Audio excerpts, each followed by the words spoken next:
Entre l'an 774 et l'an 775, la Terre a été frappée par une immense explosion de radiation.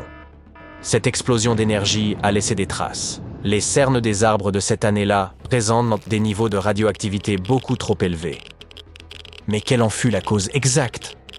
Certains scientifiques ont évoqué une éruption solaire. D'autres disent qu'une supernova massive aurait été à l'origine de cette explosion de radiation. Mais l'astronome Phil Plait estime que si tel était le cas, la supernova en question aurait dû se trouver à moins d'1 millier d'années-lumière et aurait été incroyablement puissante. Or, il n'existe aucune trace de cette supernova, pas d'étoile de la mort en vue. Après avoir examiné le carbone radioactif et le beryllium présents dans les cernes des arbres, les scientifiques ont écarté un certain nombre d'autres possibilités. Ils ont d'abord pensé à un choc entre des étoiles à neutrons ou entre une étoile à neutrons et un trou noir. Ce type d'accident produit une explosion très rapide de rayons gamma sans aucun spectacle lumineux, ce qui correspond le mieux aux données disponibles. Mais ce type de collision est très rare. Plait pense qu'il est peu probable que ce soit la réponse. Il estime que nous ne devrions voir ce type d'événement dans notre galaxie qu'une fois tous les millions d'années. Le fait qu'il y ait pu en avoir un il y a tout juste 1200 ans lui semble donc assez extraordinaire. Les scientifiques sont très préoccupés par ces événements rares. Si l'un d'entre eux se produisait plus près de la Terre, il pourrait gravement perturber la vie sur notre planète. Même s'il se produisait à des milliers d'années-lumière, un tel événement pourrait provoquer le chaos dans tous les systèmes électroniques sophistiqués dont nous sommes devenus dépendants. C'est donc une bonne chose que ces sursauts gamma soient si rares. S'ils étaient les plus fréquents, la Terre aurait de sérieux problèmes.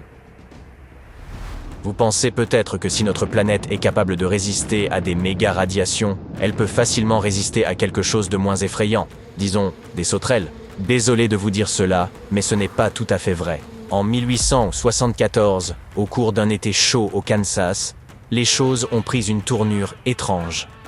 Les sauterelles, ou devrais-je dire les criquets, ont envahi les grandes plaines.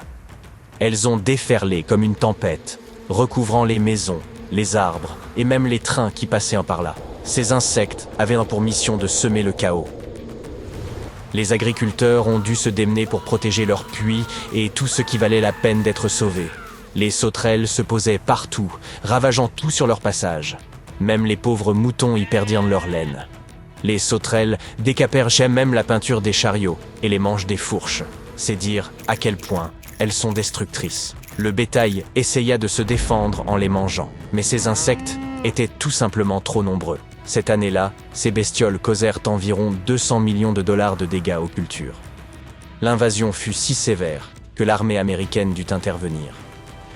Finalement, les criquets s'en allèrent, et les plaines retrouvèrent leur calme. Les catastrophes naturelles peuvent être encore plus inattendues que les radiations venues de l'espace et les invasions de sauterelles. Par exemple, en juin 2007, un éleveur de rennes du nord-ouest de la Sibérie s'occupait de ses affaires lorsqu'il a soudain entendu une forte explosion et vu de la fumée s'élever du sol. Si cela m'arrivait, je devrais tout de suite changer de pantalon.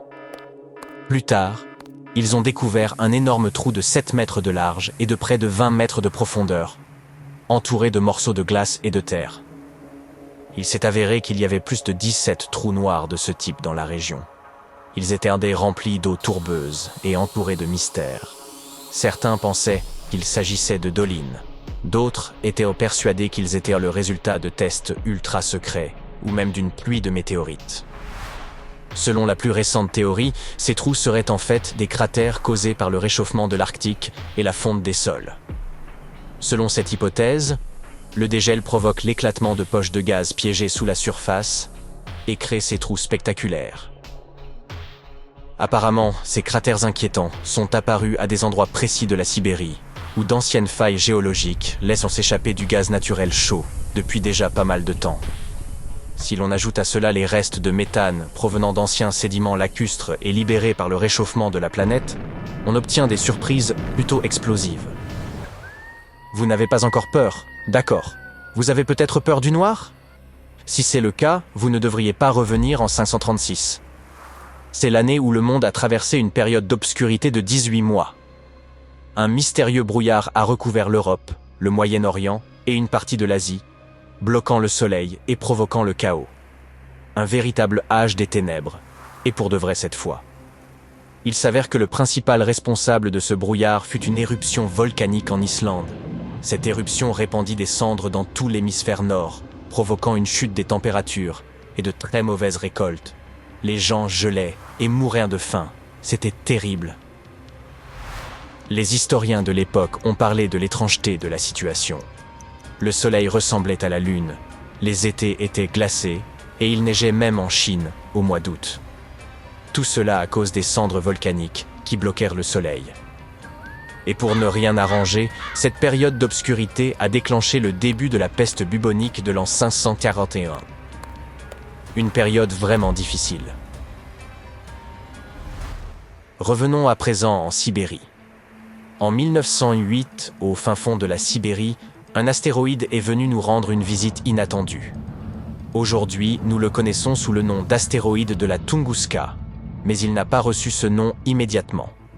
La population locale n'a fait qu'entrevoir le spectacle. Une boule de feu traversant le ciel, suivie d'un énorme boom. Des arbres se sont envolés, des incendies ont éclaté, et les animaux n'étaient alors pas très heureux. Mais la région étant très isolée, peu de gens s'en sont aperçus. Pendant près de 20 ans, personne n'a pris la peine d'inspecter le site de la Tunguska.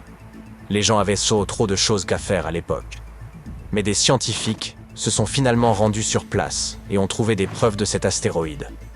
Plus tard, lors d'expéditions, ils ont même trouvé des microparticules spatiales. Aujourd'hui, la NASA a mis en place un programme de défense planétaire. Elle a même envoyé une mission pour tester la technologie de déviation des astéroïdes, car qui sait quand le prochain caillou cosmique viendra frapper à notre porte. Au milieu du 19e siècle, une autre tempête solaire s'est produite, l'événement de Carrington. Cet événement vous semblera peut-être anodin, mais il a eu de lourdes conséquences. Le lendemain de la tempête, la Terre a été frappée par un violent orage géomagnétique qui a détraqué les télégraphes et fait apparaître des aurores sous les tropiques, là où elles n'apparaissent jamais normalement.